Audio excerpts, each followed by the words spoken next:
Welcome to Face to Face. This is a show about change and what's next. It's a show that asks questions and peels back the layers of our average everyday experience and goes beyond scratching the surface. We interview people doing incredible things who are making a difference around the globe.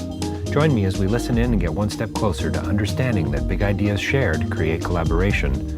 Collaboration can inspire community, and communities create social change.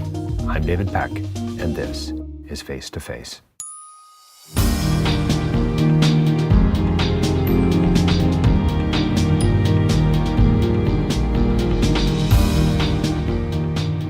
My next interview is with David Morrison. He and his family have been working in Malawi for many, many years. So we get into issues of talking about things like extreme poverty and international development and doing no harm and those kinds of things. But we also talk a great deal about, one of the ways that I've come to know David is that we came alongside them and worked on an initiative called the Dream Riders, where we're trying to raise alongside them for about $400,000 to put 200 high school students, 200 students through high school.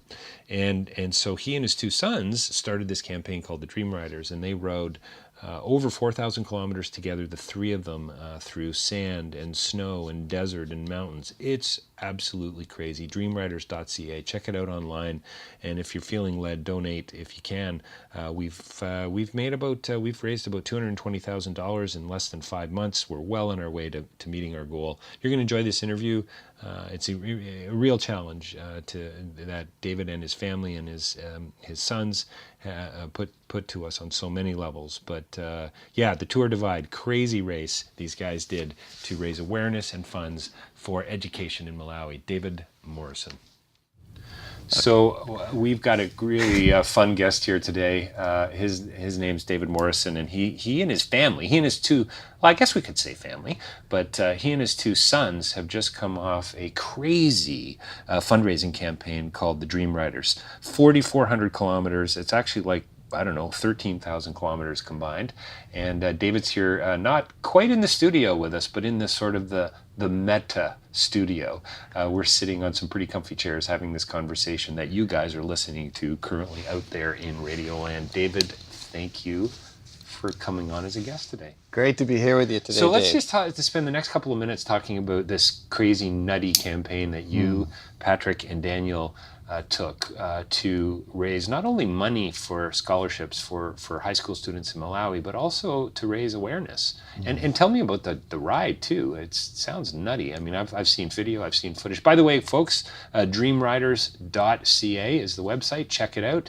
And I think you can still donate through an organization called Chimp. It's an amazing campaign. It can. You can. That's right. That's right. Let's be clear. We're not done yet. We're not done yet. We need your help. What is the goal? Well, we set a goal to raise $400,000 to support 200 Malawians through their 4 years of secondary education. That's $500 a year per young person. In Malawi, it's in the southeast part of the continent of Africa. It's a wonderful, beautiful country, and the people are amazing. We've been there for the last 12 years. We run a relief and development organization trying to make a difference, see changed lives, and try to allow that country to step forward. And one of the great ways we see that happening is through education. So you wanted to raise $400,000, and this is, like, from what I understand, it's a 4-year campaign, and you're going to come at this from a few different angles. You're going to be looking for some, you finished the ride, so you did the Tour Divide, right? We did the Tour Divide, which was 4,400 kilometers, which still sends a shiver up my spine, by the way. 32 days? Yes. So tell me about the ride. Okay. Give me a little bit of history on the ride. The Tour Divide, we got excited about that a couple years ago. Yep. My son Patrick, who's 19 now, saw this advertisement or article in a magazine and thought this would be a great idea. Riding from Banff, Alberta, down the spine of the Rocky Mountains, the Continental Divide, all the way down to the Mexican border at Antelope Wells in New Mexico. And I thought he was crazy. I said, Patrick, that's a long ride. Actually, I know that he's crazy, but anyway, that's another interview. So he said, yeah, Dad, it'd be a lot of fun. I said, well, bless you in that. If you want to do that, one day you will do it. Good for you, son. Go ahead. Now, Yeah.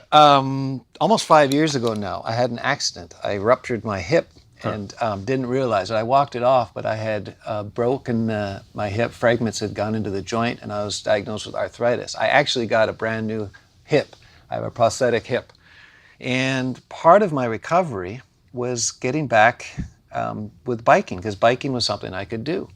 Doctor said, yeah, it'd be great for the muscles. So together with my sons in Malawi, we started recreational biking, mountain biking. We entered a couple races in Malawi. Actually, Patrick won the race in 2013, which was really cool. 50-kilometer race in the northern part of Malawi. But biking became much more of our regular weekly schedule. It was great to get away from the stresses of the office and development work we're doing, and relief work, and just get focused, spend time with my boys. And I became more and more in love with biking. And as we did this infection from Patrick spread. Sure. Passion, right? Both Daniel and I got interested in this challenge of a 4,400-kilometer race. And about, 2 years ago, we decided to do it. So it must sound great on paper. You watch the little video clip online, and then you actually start buying the bikes and getting. So let me get this straight. You were only allowed to take what you had on your back. I mean, you stayed at the odd hostel and hotel, man. You could eat, but everything had to be on your bike, essentially. There was no car following you with first aid supplies and cans of Starbucks you had to carry cold coffee. Everything. Yeah. And plan appropriately. Water, food, to the next fuel stop, we called them. You don't fill your car up with gas. You got to fill up your body with fuel. Yeah, sure. Calories. Some days, we were 2 days before we got to another shop. This is a trip where you basically saved a guy's life. You met grizzly bears. You had snow. I mean, you go through what, three states, 2 provinces? 5 states. Okay, so basically all we're doing here, David, is confirming that your son, Patrick, is in fact crazy. You do know that, right? And I guess Daniel and I are also crazy because we accepted to do this. It's a self-sustaining bike. You have to ride. You have to carry everything. So from GPS, maps, food, first aid kit, everything you need, your tent, sleeping bag. And these are the rules. Like these are the rules of the race, right? So we set out from Banff, Alberta. Wow. It was so exciting. I bet. There were about 150 riders racing together. Small race, 150, that's nothing. Well, when you compare it to like the Boston Marathon, right? The thousands of people that run. And you're all bunched up at the beginning, but it doesn't take long to. Yeah. How many actually finished? I believe about 78. Wow, so less. Now, anything can happen, and sadly, we met a fella who crashed right in front of us on a descent in Montana, broke his shoulder and 2 ribs, had abrasions. We cleaned him up. We helped him, kept him from going into shock. He pushed his spot GPS emergency button. The sheriff department sent fire and ambulance. We waited with him for about an hour at the side of the trail. This poor guy, he was really beat up. Oh, I bet. But it's just accidents happen. A lot of guys had to finish the race early because of knees or Achilles tendons or fatigue. It took everything I had and more, especially those mountain climbs. We climbed, I think it was close to or just over 60,000 meters throughout the race. And sure, by the time we got into Colorado, I was done climbing.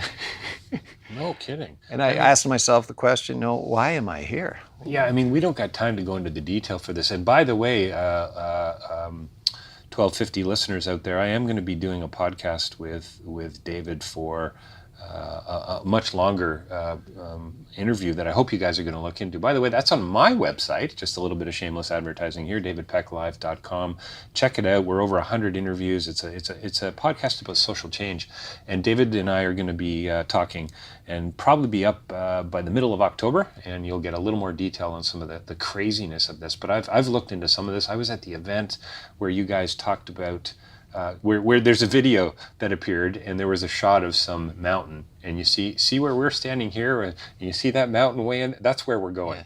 It's amazing how far. What do you think about when you see that? I mean, I was overwhelmed by the beauty. Okay. Not overwhelmed, yes, by the physical strength that was needed to get up those passes and down them. Yeah, no kidding. But overwhelmed by the beauty of high country North America. And we saw some spectacular sights all throughout the race, more than most people see in a lifetime. And those 30 days traveling together with my two sons was also a dream come true. Yeah, no I mean, how kidding. many fathers have that opportunity to ride together? Well, it's so layered, right? Family thing, you got advocacy going on, you got scholarships. I mean, it really, from a development perspective, and because of the work that I've done, for me, education really is a silver bullet.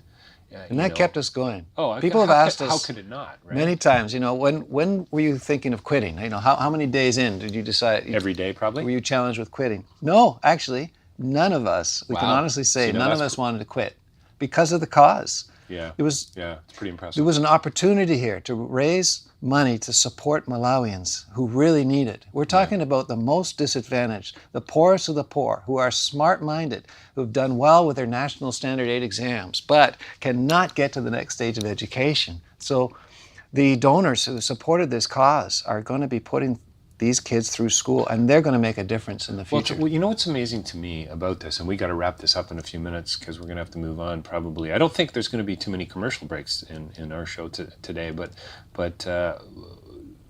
this is about long-term, effective, sustainable development in a country that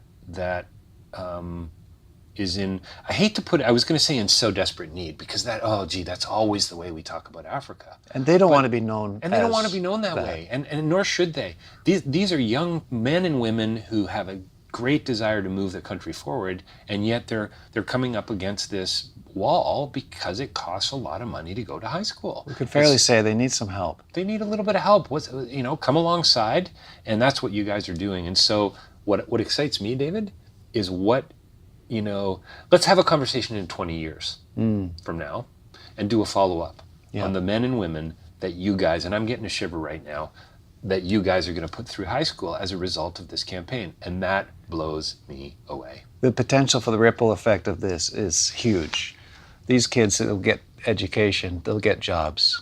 They'll then be able to support other Malawians, their own relatives, their own kids in the future. It is going to strengthen that whole nation. It's going to help that nation move out of the grip of poverty into more of a sustained place for people to live. David Morrison joining us today from, I guess, the Dream Riders, but also from Iris, Malawi. Check out the campaign online, dreamriders.ca. You'll see some cool video there. And there's a new campaign because they've raised about $200,000. Still have $200,000 to go. It's a 4-year campaign. Check them out, dreamriders.ca. Thanks, David, for joining us Thanks today. very much, Dave.